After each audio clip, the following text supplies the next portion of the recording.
Welcome to 13th July 2023. Good afternoon. This is Midday Live. My name is Noble Crosby Annan.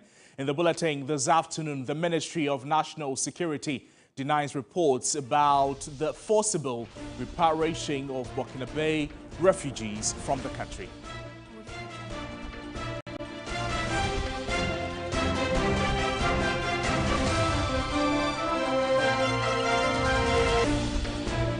Also in the bulletin, Chamber of Agribusiness Ghana attributes rising food inflation to lack of investment in the agricultural sector.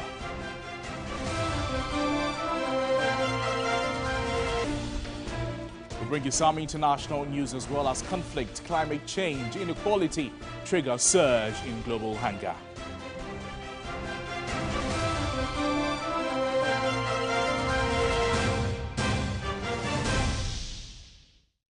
Welcome to the broadcast. We have details of these stories and a lot more coming to you in the next 60 minutes if you stay with us. We're starting this afternoon with news from the United Nations. And the UN Refugee Agency has raised concerns over reports of the deportations of hundreds of Burkinabe nationals, mainly women and children who sought safety and protection in Ghana. In a statement, the UNHCR called on the government of Ghana to cease the expulsions, which the UNHCR says amount to a violation of the non-refoulement principle and guarantee access to the territory and asylum to nationals of Burkina Faso seeking international protection. According to the United Nations High Commissioner for Refugees, it has been collaborating with Ghana to ensure the protection of over 8,000 Burkinabe nationals who sought protection in Ghana due to the ongoing conflict in Burkina Faso.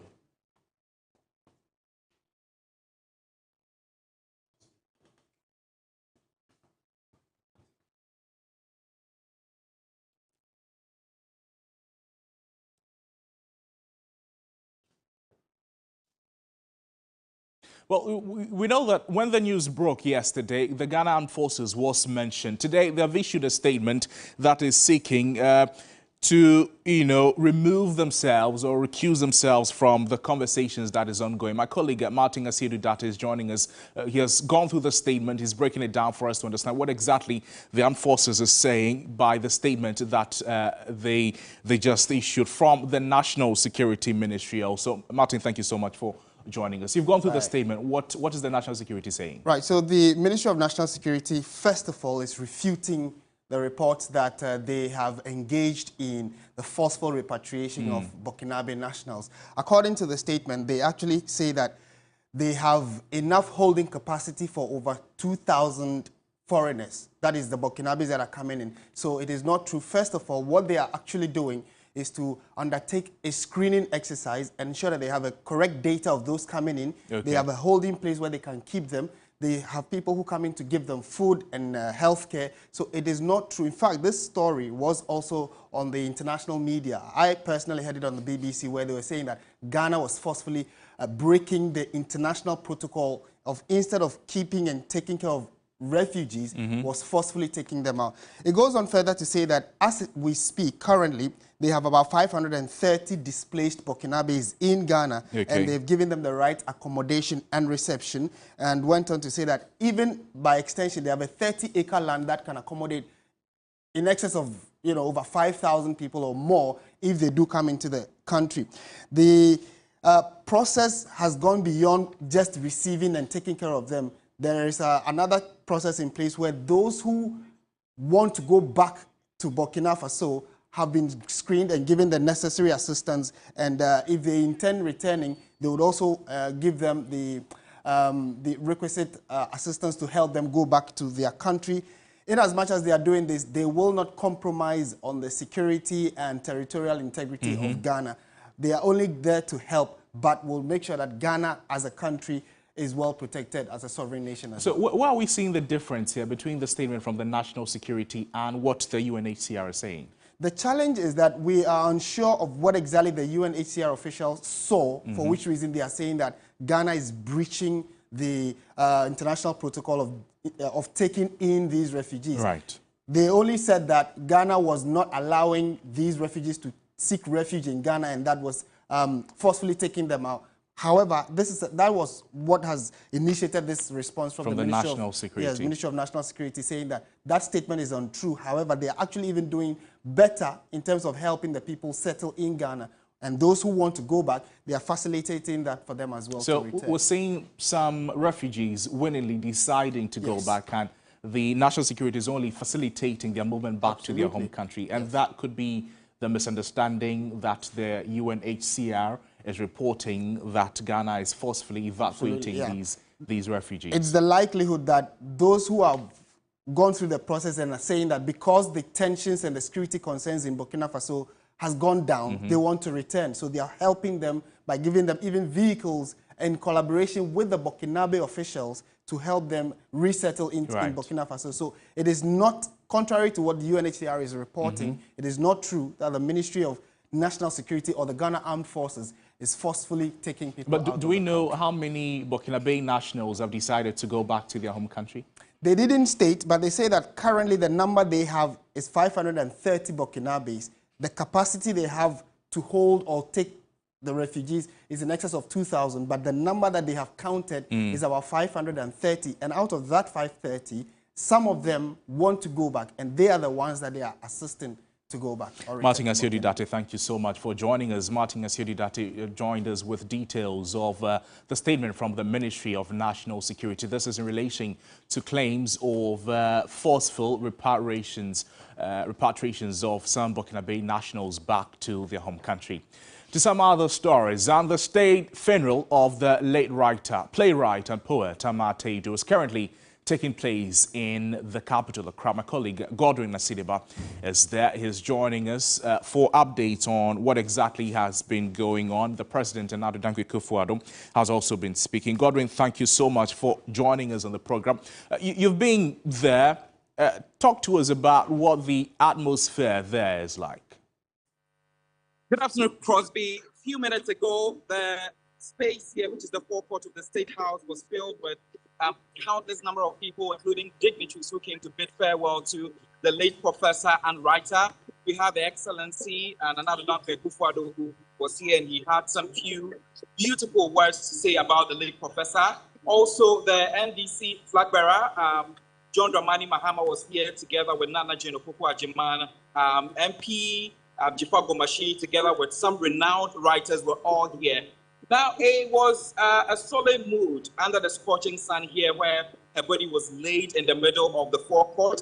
Indeed, a number of people came in here. Some were crying, sadness drawn all over their faces. Currently, as I am speaking to you, the program has come to an end, and we have been told that her remains will be conveyed to her village for the final funeral rites, and it will continue on Saturday, July 15, at Agbiazi, Nyako, where the funeral service will be proceeding at the Good Shepherd Methodist Church at exactly 8:30. But at the moment, her remains has been moved back to the mortuary ahead of Saturday's ceremony. But generally here, I can tell you that a number of people that we engaged, especially the NDC flag bearer John Dramani Mahama, he made mention of how the woman has made a huge impact within her generation as far as writers, playwriters, poets are concerned, and he actually mentioned how he had a special moment with her the time she was president. He was president, I beg your pardon. He also made mention that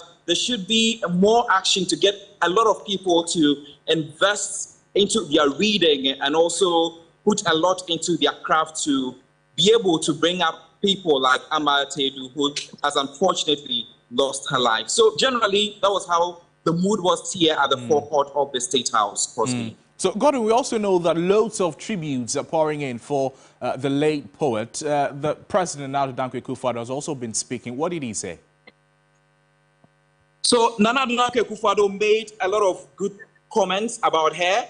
He mentioned the fact that there were colleagues at a point at the University of Ghana, Legon. Even though the woman was 4 years ahead of him, she gave President Akufo-Addo the respect that, you know, she had to give to every individual person. He also made mention of the fact that the woman was very humble and she's very knowledgeable, and he hopes that as we continue here as far as education is concerned, a number of people will be able to learn most of the things that she did while she was alive. Let's take a listen to what the president has been saying.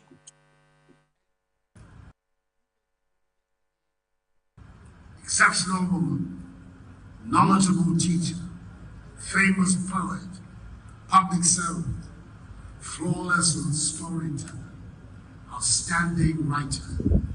She possessed an excellent mastery of the English language. Like many, we heard about the news of the death of Anna Atta Egwu with great sadness and sorrow. The community of writers has lost one of its greatest members, one who will be extremely difficult to replace. She was my contemporary in the 1960s at Ghana's premier university, the University of Ghana, Lagos. Even though she was 4 years older than me, she was someone with whom I enjoyed friendly and productive relations. So that was President Adu Dankwa Akufo-Addo paying glowing tribute to the late Professor Amma Atta as she goes home today. Now, away from that to some other stories, where the Minister of Education, Dr. Yao Seiduchum, set up a 7-member committee to probe the recent mass failure of teacher licensure examinations. The committee is chaired by the Deputy Minister of Education, Reverend Ntim Fordjoe, and other representatives from partner agencies, including the National Teaching Council, the Public Colleges of Education and Private Colleges of Education, and also the Chief Director of the Ministry of Education. Since the start of the teacher licensure exams in 2018, there have been lots of failures by the teacher trainees. Stakeholders, including the Ghana National Association of Teachers and the trainees themselves, have expressed worry over the development. For the students, the failures are due to a number of factors that need to be addressed. As time goes on, we have changes in the component of how the questions are being set. So whilst I was in school, the literacy in which maybe we learned, there has been some development in. I've completed, I'm in the house for a year, close to 2 years. I'm coming to write exams. If there has been an add-on, how would I know? The council should take in place that whenever they are about to organize this examination, they should create a platform where all candidates who have registered will be on it. Then they will be abreast with the current issues pertaining to the examination. Right after school, I may have a family, I may get married, get pregnant, children comes in, there's work, and a whole lot. I wouldn't get time to learn. And even here is the situation, there are no available materials everywhere that I can easily access to learn and then prepare for these exams. It's something I have to do on my own. Let's say I'm specializing in social studies. Somebody is specializing in economics as an economics teacher. And then you come and assess me on mathematics, that I should use this as my licensure test. And I failed. I haven't failed. Initially, we're looking at last year, December, and then the date was postponed to this year, April.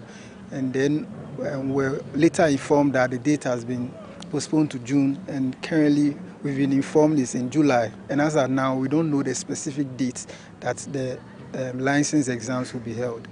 The colleges of education have also denied that the massive failures are from their training institutions. Those students happens to be some distance education students. They are mostly from the universities. You have UCC, you have UW, you have KNUST. I think University of Ghana also do some distance.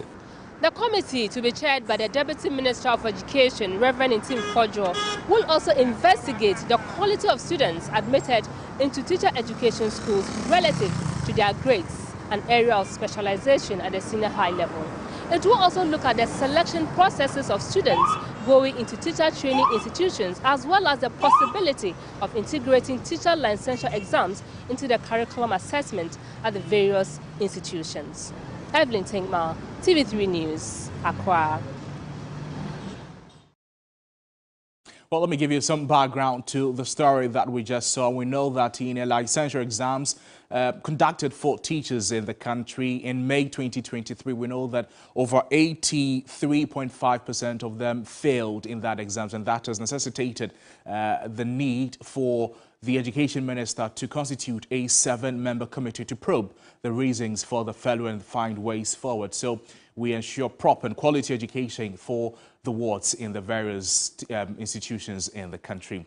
Now, the Peasant Farmers Association of Ghana says increasing food inflation in Ghana is due to the high cost of inputs, which affected farming in 2022. Now, the June 2023 inflation report by the Ghana Statistical Service showed prices of essential staple foods, including vegetables and fish, continue to witness significant increases. Speaking to TV3, the Executive Director, Dr. Charles Nyaba, noted that the 2022 forecast for the planting of food and jobs revealed that the majority of farmers shifted from crops requiring more fertilizer to those needing less fertilizer. In 2022, government could not properly implement the Planting for Food and Jobs project, which was looking at supporting farmers with input subsidies. Apart from that, there was also global input price increase. In addition to that, the waivers that importers who were importing agro inputs used to benefit, all those waivers were taken away. So all led to increase in agro input prices, both mechanization and then inputs that we use to produce.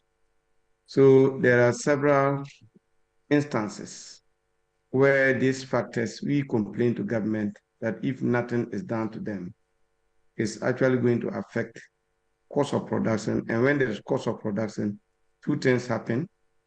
Either farmers produce their farm sizes, or they produce without applying proper or adequate inputs that is needed to influence yields. Recently, we assessed the 2022 implementation of Planting for Food and Jobs.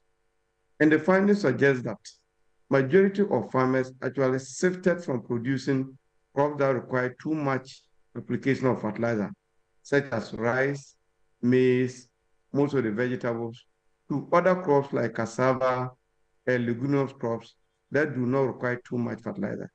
So when these things were happening, I knew that when it get to this time round, prices will actually go up.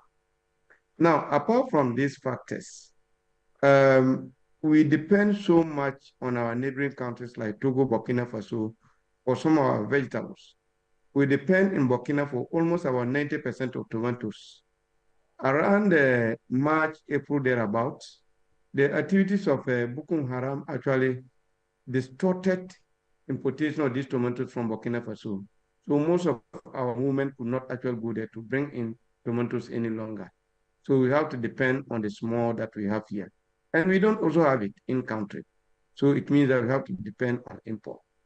And as a simple demand and supply theory, when supply is lower than demand, prices will go up. And that is exactly what we are experiencing now.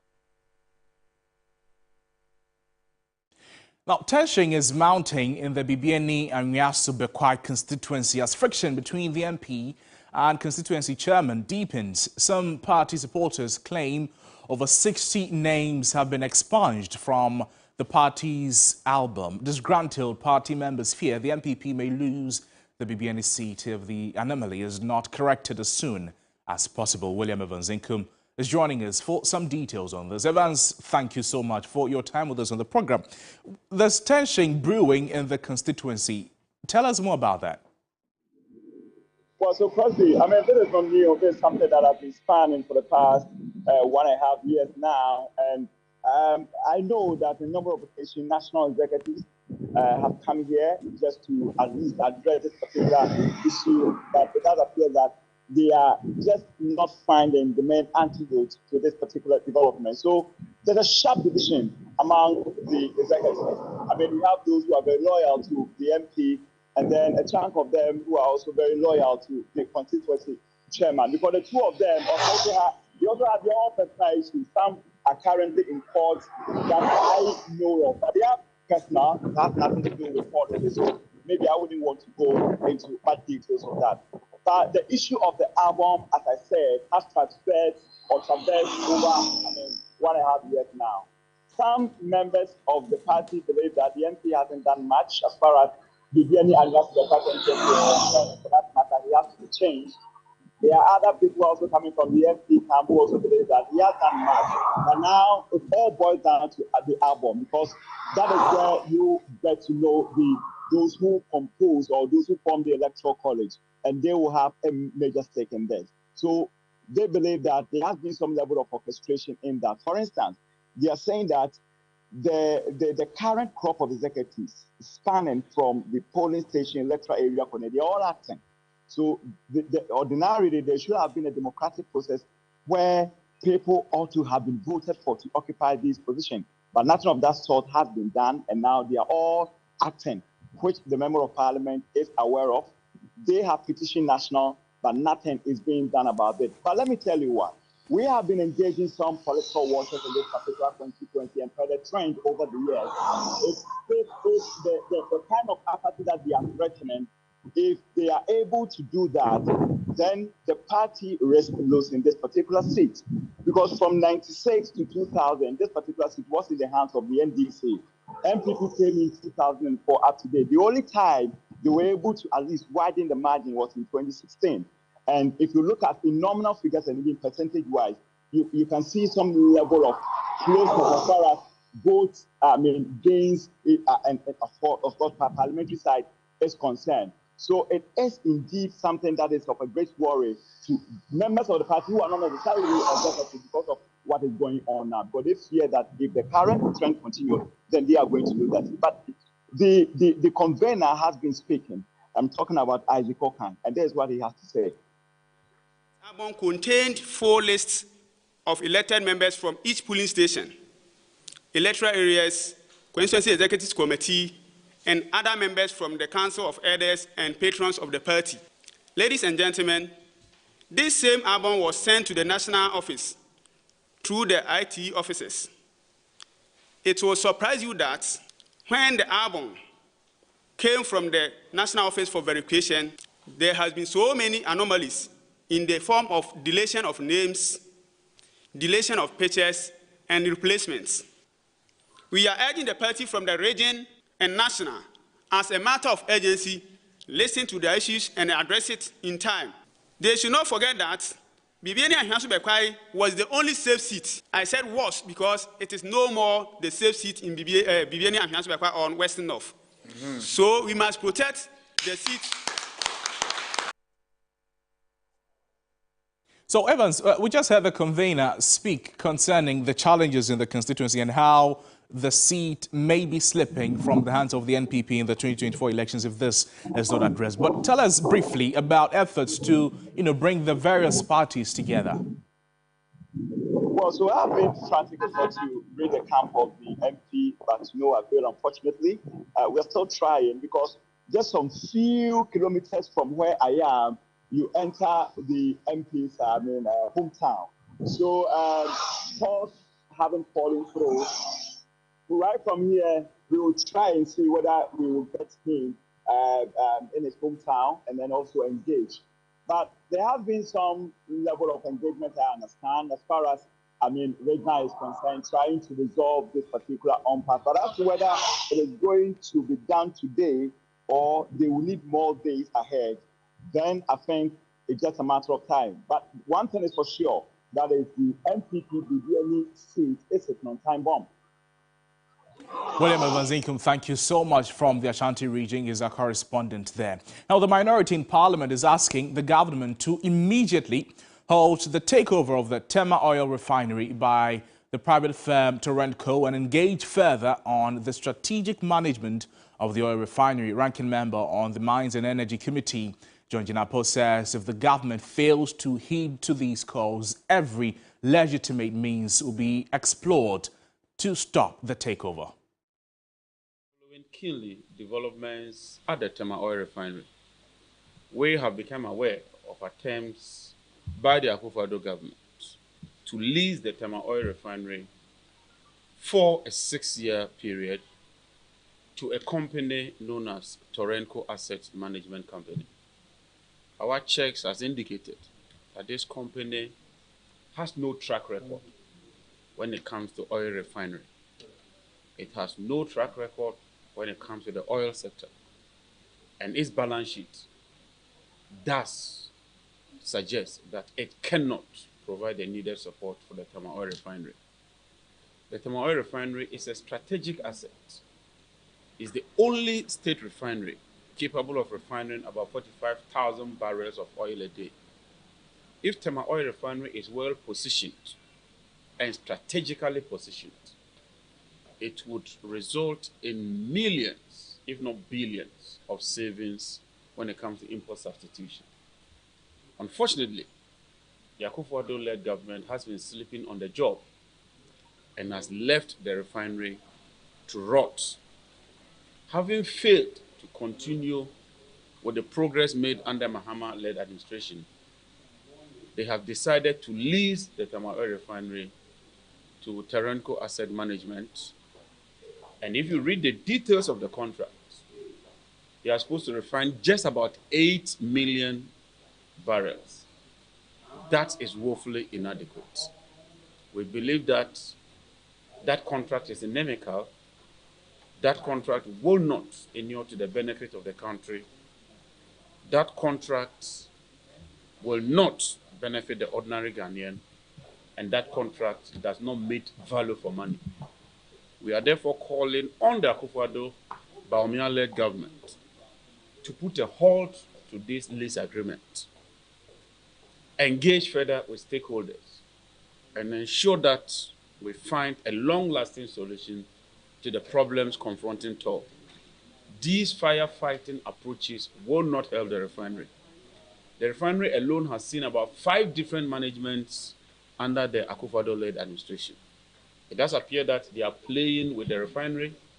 It does appear that there is no seriousness being shown when it comes to the management and revitalization of the refinery. And so we call on government to immediately halt this lease agreement and ensure that we go through a transparent process. We go through a process that gives everybody a fair playing field, equal opportunity, so that eventually we can identify a strategic partner that will not only ensure that the refinery is put to good use, but that the refinery serves the overall interest of the nation. On this note, the minority wish to serve notice that if President Akufo-Addo and Dr. Bawumia do not heed to our call, we shall use every legitimate and constitutional processes available to us, including parliamentary processes, to ensure that we compel this government to listen to the good people of Ghana. Enough of the mess in the energy sector. Well, Midday Live takes its first break at this point and returns with more stories. Please stay with us.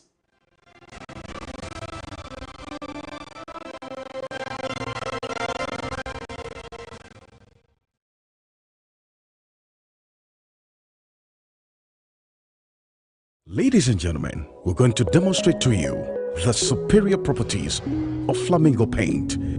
As compared to other paint brands on the market, we take equal quantities of Flamingo paint and this ordinary paint. We then dilute them with water. And now, let the test begin. The gentleman on the left is going to apply the ordinary paint, and the gentleman on my right will use the Flamingo superior paint. As you can clearly see, Flamingo has the obvious better hiding. Furthermore, Flamingo has painted a much larger area. You know, 1 bucket of Flamingo paint is equal to several buckets of any other paint brand on the market. Flamingo paint is made with superior formulation to give superior durability, superior hiding, superior coverage. Flamingo paint, simply superior. GMB 2022. It's time for the beauties from all 16 regions of Ghana to gather and showcase their dexterity, talents, brilliance, and uniqueness. I am Nana Asariba for the second and the survival of the human race. The Queen Mothers lie on their right hand according to seniority. Get ready for the greatest adventure of your lifetime. Ghana's Most Beautiful 2023. Ghana's Most Beautiful, premiering this Sunday, 16 July at 8 p.m. on TV3. GMB 2023 is sponsored by Gino Tomato Mix, GTP, Techno Camon 20 series, and supported by Bell Pack Tissues, Sankofa Spices, Deluxy Acrylic Paint, Nescofa Blood Tonic, Heaven Black Mosquito Spray and Coil, Enapa Foods, Freedom from Kasapreko, Top Choco. When the sun rises, there is hope. While this hope lingers on, the citizens look up to the government, the economy, the national development agenda, and everything in between. On Ghana Tonight, it's our utmost priority to bring you insightful conversations on the economy, break down the biggest issues while setting the agenda for transformation and national development. The big and important stories are treated from the human interest angle, while the facts and the figures are painted with precision. So now, let's cut the convention and start the conversation here on Ghana Tonight.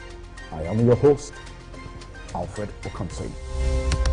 Ghana Tonight shows Monday to Friday at 10 p.m. on TV3. Brought to you by Flamingo Paint. Superior durability, superior hiding, superior coverage, simply superior.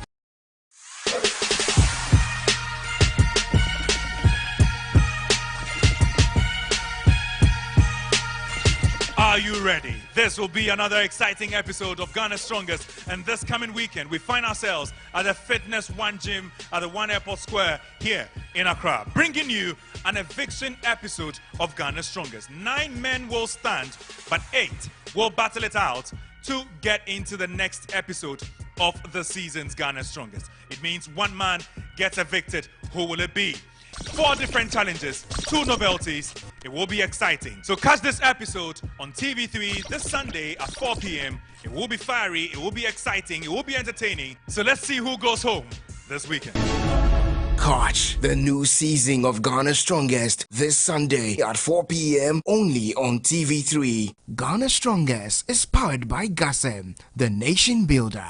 Brought to you by Mixi Choco, Channel Hot, Deluxy Acrylic Paint, Drugnet. Welcome back to the broadcast. Business News is up next. Minu Aful is here to bring us the latest in the world of business. Over to you, Minu. Thank you, Crosby. Welcome again to the business segment. My name is Minu Aful. Now, we'll start with the Chamber of Agribusiness Ghana, which says the lack of investment in the agricultural sector is to blame for the rising cost of foodstuff. According to the Ghana Statistical Service, inflation for the month of June hit 42.5%, driven by food inflation of 54.2%. Speaking to 3 Business, Chief Executive of the Agribusiness Chamber, Anthony Morrison, said government needs to reduce the rate of foreign participation in the sector to boost the sector's market offering. If you look at tomatoes, for instance, over the past 10 years, our importation of tomatoes, even from only Burkina Faso, have increased by more than 1,000%. And for me, it's very alarming. We're creating a lot of jobs in other countries. We're creating a lot of foreign reserves for other countries. Meanwhile, in Ghana, our youth are looking for jobs. In Ghana, we are looking for forex to be able to trade and bring technology into the country. So there is more to be done. Practically, we need to invest more into training of agricultural experts and also deepen the TVET sector, where we are losing a lot of workforce, and we continue to import a lot of agricultural workforce from several countries. This is not good for a country that prides itself in agricultural economy. Government has announced plans to list some state-owned enterprises on the stock market to attract investors and to help revive them. This is expected to allow the investing public to also have equity stakes in these companies for growth.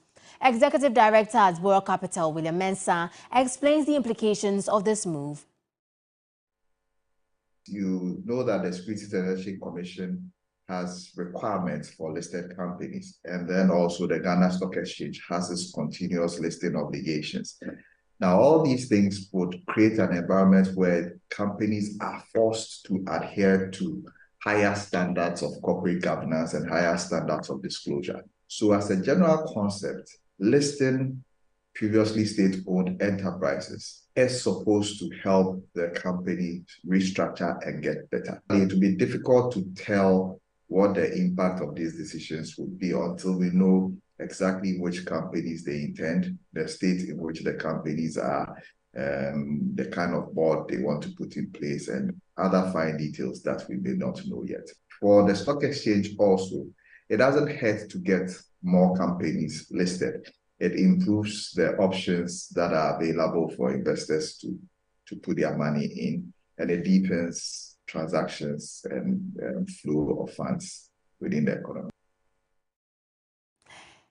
Away from that, large-scale gold production in the country hit an all-time high of 3.1 million ounces in 2022, representing an increment of 13% over the 2021 figure of 2.7 million ounces. Speaking to the media on the sidelines of the launch of the Ghana Chamber of Mines Awards 2023, CEO of the Chamber, Suleimana Koni, stated that efforts must be made to sustain the industry as it's a backbone of the economy. I think at the end of the day, you need collaboration and partnership. We can't do it alone. So I remember companies who push them through their awards. We want to be #1 in various aspects of the mining business: innovation, corporate social investment, safety, health and safety performance, environmental performance, and so on and so forth. But at the end of the day, you need that conducive environment to be able to produce and perform to that high standard. This is where we need various stakeholders, government particularly, host communities, traditional authority. All of us need to pull together to support the industry because we know our industry is #1. In fact, in these difficult and trying times for our economy, it's our industry which practically is sustaining our industry, and we need all hands on deck to support our industry. And that's how we wrap up the business segment here on Midday Live. My name is Menu Afo. Stay with us. We have more news coming up after the break.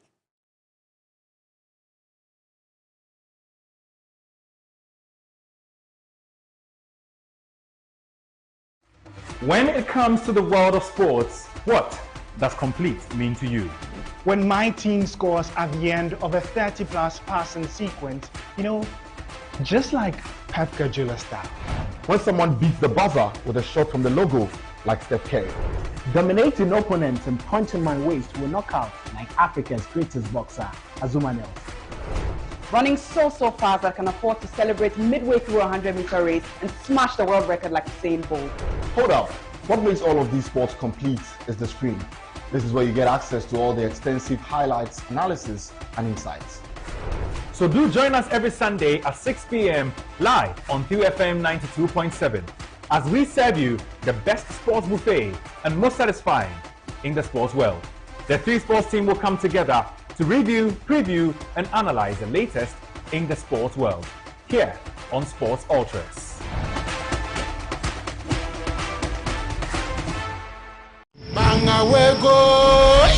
GMB 2022.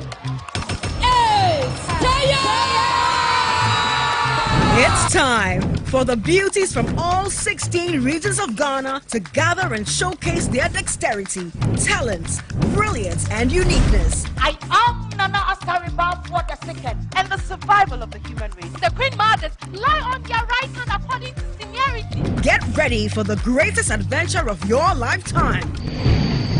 Ghana's Most Beautiful 2023. Ghana's Most Beautiful, premiering this Sunday, 16 July at 8 p.m. on TV3. GMB 2023 is sponsored by Gino Tomato Mix, GTP, Techno Common 20 series, and supported by Bell Pack Tissues, Sankofa Spices, Deluxe Acrylic Paint, Nescafe Blood Tonic, Heaven Black Mosquito Spray and Coil, Enapa Foods, Freedom from Kasapreko, Top Chuku, Senator Dr. Rasha Kelej, and creator of our Africa TV show. All Africa will be part of our show. The CEO of MAC Foundation.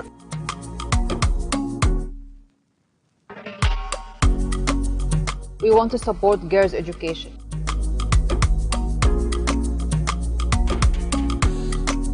No to infertility stigma, yes to girls' education. We want to stop gender-based violence for stop.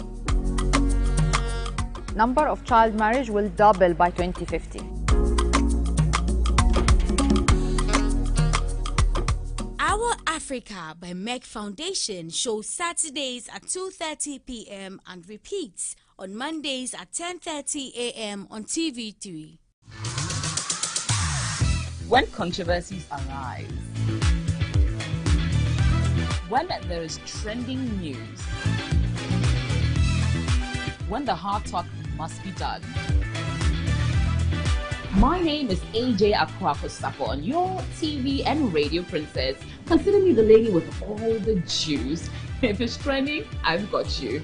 Join me on The Trend every Friday live on TV3 as we discuss all the trending topics for the week with my in-studio guests. We're very interactive, so follow the conversation on our YouTube channel, get interactive on Twitter, and use the hashtag TheTrendsGH. The Trends, the biggest conversations on social media. Join me and my guests every Friday and share your opinion, your thoughts, and of course, get interactive every Friday live on TV3. The Trends coming soon only on TV3. Welcome back to the broadcast. Now, the National House of Chiefs has made its stance clear that it will not accept actions that seek to promote LGBTQ rights. Addressing the members of the House in Kumasi, President of the National House of Chiefs, Ojahoho Yao JB, described it as evil. LGBTQ plus is evil.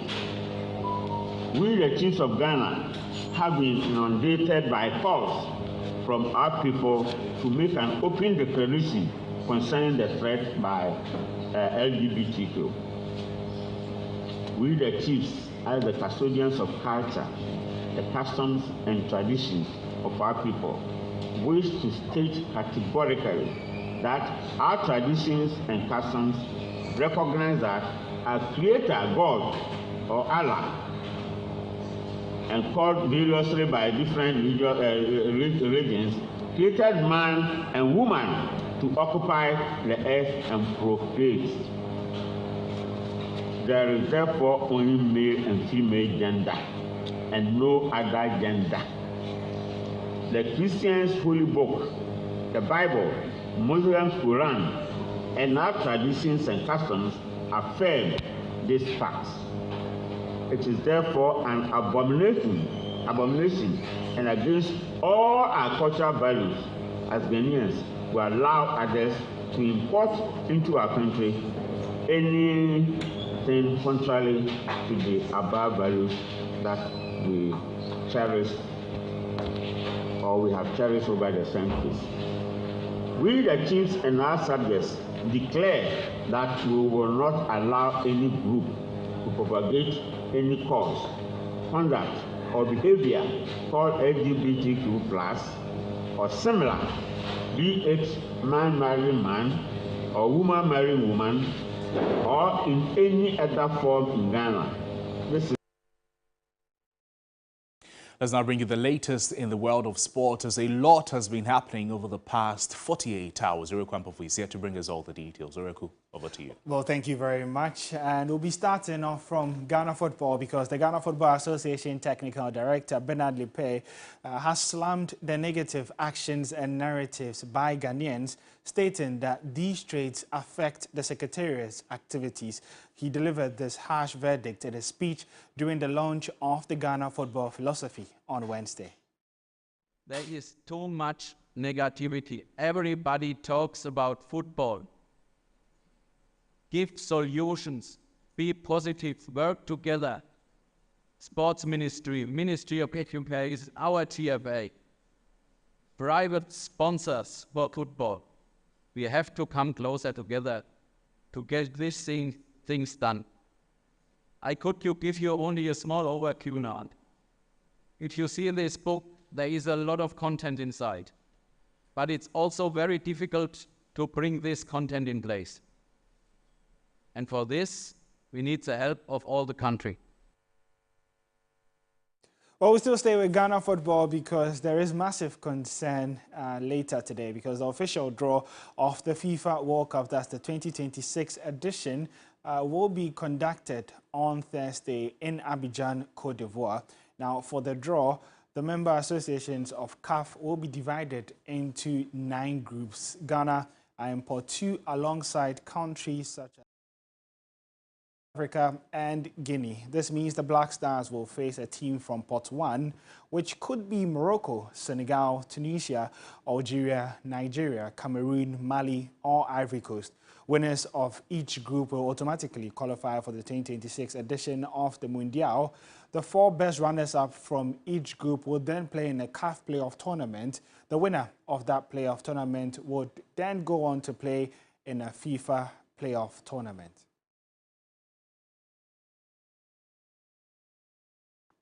Well, let's do some more stories and talk about Mohamed Kudus because he's returned to the Netherlands after a short break in Ghana to begin pre-season with Dutch giant Ajax Amsterdam ahead of the new season. The midfielder joined his teammates on Wednesday and is expected to be fully involved as they prepare to bounce back after missing out on the Dutch league title last season. Kudus, speaking to Ajax media, stated that the club wants to win the league title again and also go deep in Europe. His remarkable form with the club and country last season put him in big transfer conversations with interest from English Premier League clubs as well as other elite clubs in Europe.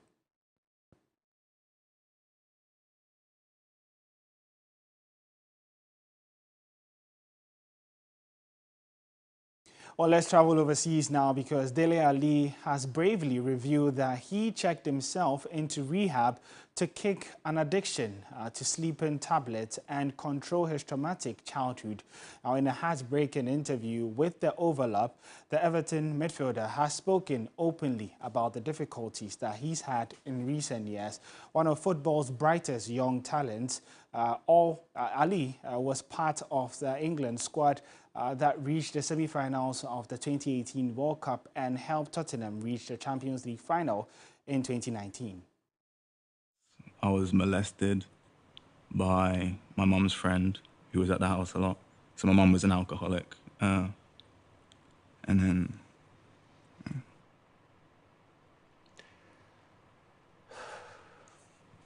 yeah, so that happened at 6. And then I was sent to Africa to learn discipline. And then I was sent back. 7, I started smoking. 8, I started dealing drugs. Selling drugs? Selling drugs, yeah. Probably the saddest moment for me was when Mourinho was manager. I think I was 24. And I remember there was one session, like one morning I woke up, I had to go train, and this is when he'd stopped playing me. And I was in a bad place, and I remember just looking in the mirror. I mean, it sounds dramatic, but I was literally staring in the mirror. And I was asking if I could retire now. At 24, you know, doing the thing I love. For me, that was heartbreaking. To even have had that thought at 24 to want to retire, that hurt me a lot. That was another thing that I had to carry. I want to help other people to know that they're not alone in the feelings they've got, and doesn't make you weak to get help. Well, that's how I'll be wrapping up the sports segment here on Midday Live. If you're after some more sports stories, you can follow us on social media at 3SportsGH. My name is Ore Kwampofo, and up next on the bulletin is entertainment.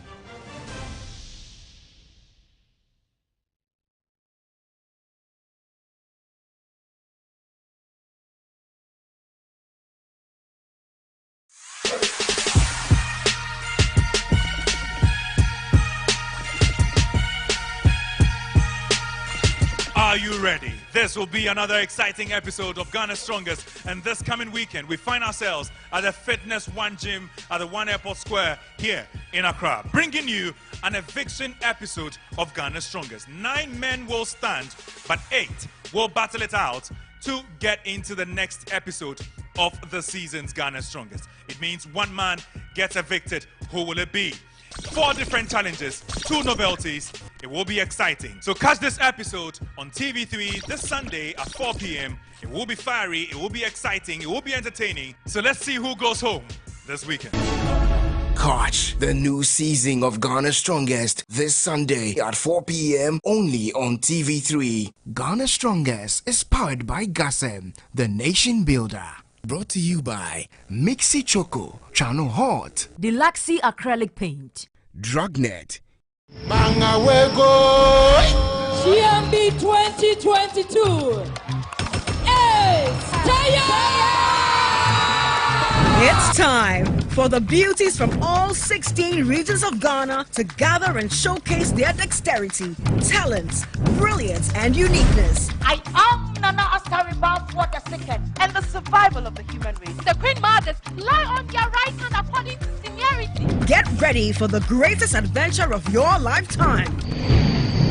Ghana's Most Beautiful 2023. Ghana's Most Beautiful, premiering this Sunday, 16 July at 8 p.m. on TV3. GMB 2023 is sponsored by Gino Tomato Mix, GTP, Techno Common 20 series, and supported by Bell Pack Tissues, Sankofa Spices, Deluxy Acrylic Paint, Nescafe Blood Tonic, Heaven Black Mosquito Spray and Coil, Enapa Foods, Freedom from Casapreco, Top Choco. Well, he scored the winning goal, of course, when these two sides last met at the Emirates. Mike, why did you put the suitcase on top of the wardrobe? For a foul on Haaland by Saliba. It's not in a No, I can't reach it. Please help. I'm really sorry about that, okay? I'll take care of it.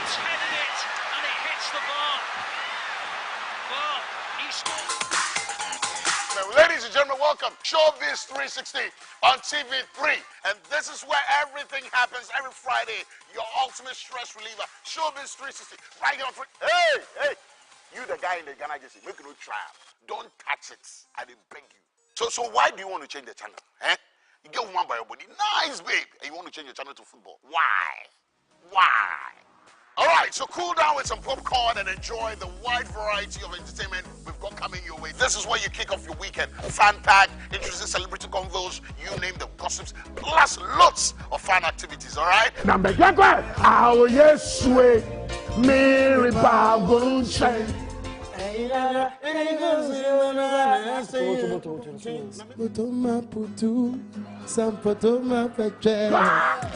great, Kajewani.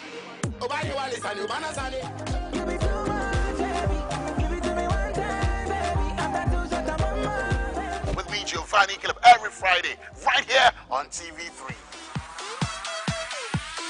Watch Showbiz 360 Friday at 9 p.m. on TV3. Brought to you by Black Rock Honey Whiskey, Betway, Deluxy Acrylic Paint.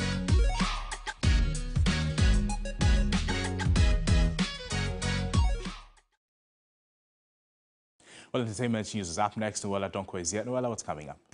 Well, in the course of the week, we had an interview with Yao Tog, and then JW Abule is doing amazing. So we have excerpts of those stories right here in our bulletin this afternoon on Midday Live. My name is Noella Donko. Now, American drill sensation Yao Tog was on TV3 New Day in the course of the week talking about his music career, depression, and education. Now, the story hitmaker hinted his intention to invest into agriculture, specifically animal farming, in the coming years. Are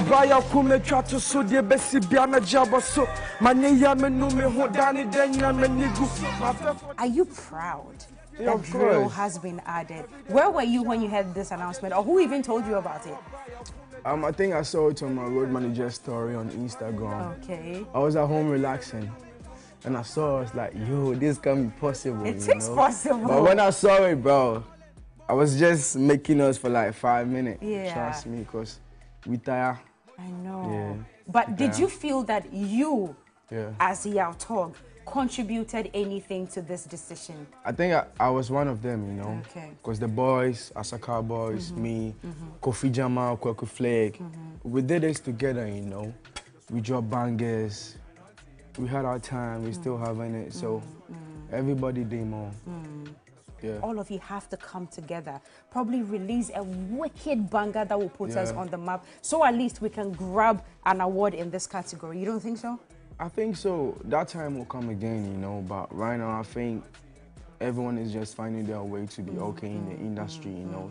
And it's business, you know, so that time will come, don't worry. More money means what? More money. No, more money means what? More money. Okay, so now where are we right now? Are we able to buy real estate? Are we able to buy houses and cars and all? Is that what you mean by more money? I will just tell you this, right? Right now, I'm just trying to build a farm, trying to get a big pork farm, animal farming to just. Oh wow. Yeah, so I'm working on it. So have you started it though? Yeah. You've gotten the land for it? Of course. So where is it? Here in Accra or in It's Kumasi? in Kumasi. I knew that would be where. This is the first time because I see. I need to tell you. So officially, Yautog is a farmer? Of course. Officially? I'm a farmer. Said here first on TV3. Yeah, my mom is the manager. Of the farm? Yeah. Well, animal farm, so pigs, I mean anything animal. Anything animal. That's what you're raising and rearing on your farm.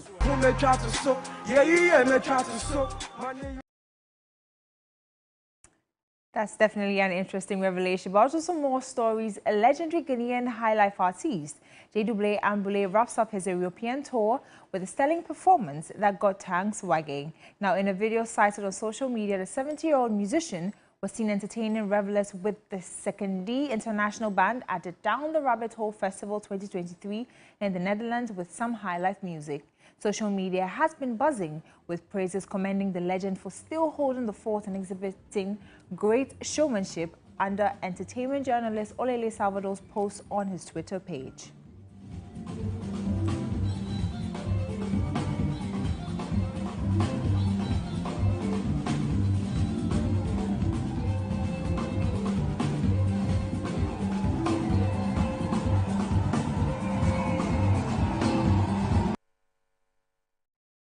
Well, legends, they say, never die. That's how we wrap up on the entertainment news segment here on Midday Live. My name is Nwela Donko. Up next is international news.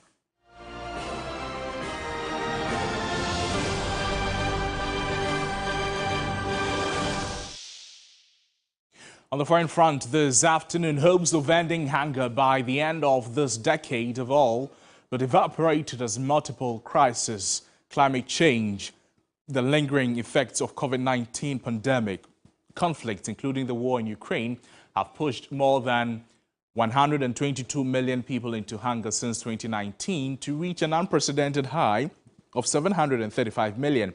The latest State of Food Security and Nutrition in the World report launched Wednesday says Africa remains the worst affected region and 1 in 5 people facing hunger on the continent, more than twice the global average. While progress in reducing hunger is occurring in Asia and Latin America, a new report by 5 United Nations specialized agencies finds hunger is still on the rise in Western Asia, the Caribbean, and throughout all the sub-regions of Africa.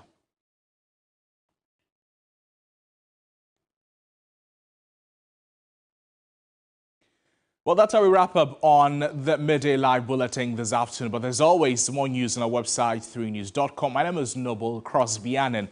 On behalf of the entire production team, thank you so much for watching the bulletin. We'll see you again some other time. Good afternoon. Bye-bye.